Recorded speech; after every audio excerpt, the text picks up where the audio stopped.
Sa ulit na ito ay ating tatalakayin ang ika-27 kabanata ng El Filibusterismo na pinamagatang ang praile at ang estudyante.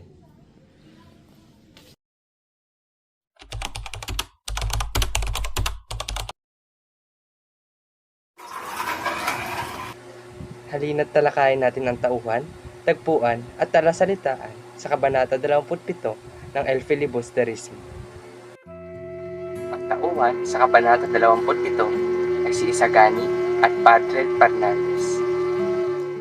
At dumako naman tayo sa talasalitaan. Una, natanaw o nakita. Inaalimura o iniinsulto. Kalipunan, tumutukoy sa reliyong orden o simbahan ng mga pari. Praile o pari. Tutok, natatakpan o nababalutan ng kahoy. Orden, panreliyong samahan ng mga pari.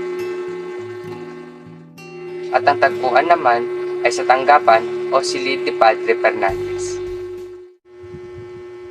Halina't panoorin natin ang buod ng Kabanata 27 ng El Filibusterismo. Ipinatawag ni Padre Fernandez sa kanyang tanggapan si Isagani upang kausapin ito. Namutla si Isagani. Para sa kanya, si Padre Fernandez ay isang taong kagalang-galang at siya ang itinatangi kailanmat inaalimura ng mga praile. Ano ang ibig sabihin sa amin ng mga estudyanteng Pilipino? Na kayo'y magsipagtupad sa inyong tungkulin. Na kami tumupad sa aming tungkulin?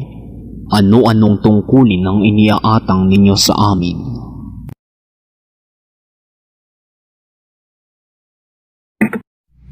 Mga tungkuling iniatang ninyo sa inyong mga sarili nang kayo'y pumasok sa kalipunan. Sa aking pagiging estudyanteng Pilipino'y hindi ko inakalang ako'y may karapatang sumuri ng inyong pagbibigyan ng kurikulum sa Katolisismo, sa pamahalaang Pilipino at sangkatauhan.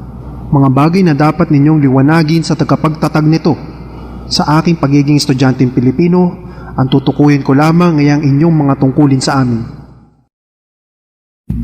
Ang mga praile bilang kritiko at tagamasid sa larangan ng pagtuturo sa mga lalawigan at mga Dominikano sa pagpapatupad ng mga gawaing pagtuturo sa lahat ng kabataang Pilipino na nararapat hubugin at palusugin ng mga binhi. Palakihin sila sa buhay na maligaya upang maakay sila sa kanilang kaligayahan at tumikha ng isang bayang marangal, maunlad, matalino, mabait, dakila at tapat. Itatanong ko naman ngayon, tumutupad kaya mga praile sa kanilang pananagutan?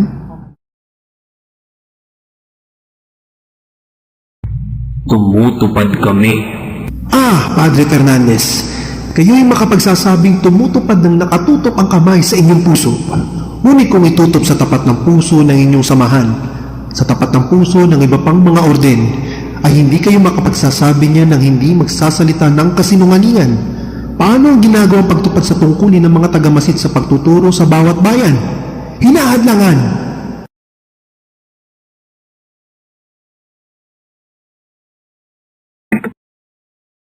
Iya'y napakabigat na paratang. Hindi, Padre. Hindi ko kayo'y binibilang sa mga praile o sa lahat ng orden na nagsasabi at nagpapahayag na hindi nararapat matuto ang kabataan. Darating ang araw at hahangarin namin ang kalayaan. Ang kalayaan para sa isang tao ay katumbas ng ikatututo sa katalinuhan. At ang pagtanggi ng mga praile na kami matuto ay siyang dahilan ng pagsama ng loob namin. Ang karunungan ay pinagkakaloob lamang doon sa karapat-dapat at hindi sa mga taong marumi ang kalooban at walang mabuting asal.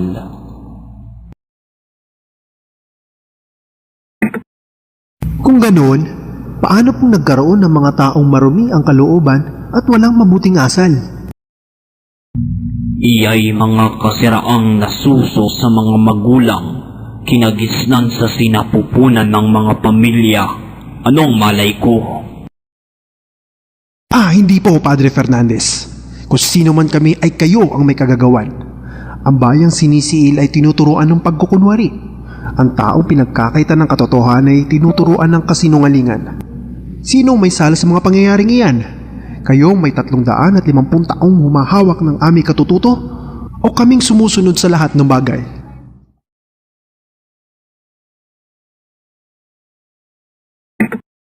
Magalang na nagpaalam si Isagani kay Padre Fernandez sa pamamagitan ng pakikipagkamay.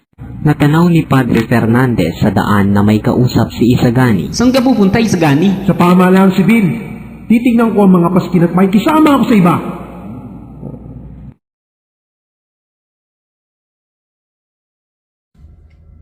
Ngayong natapos na natin panoorin ang buod ng ika-27 kabanata, ay dumako na tayo sa aral nito.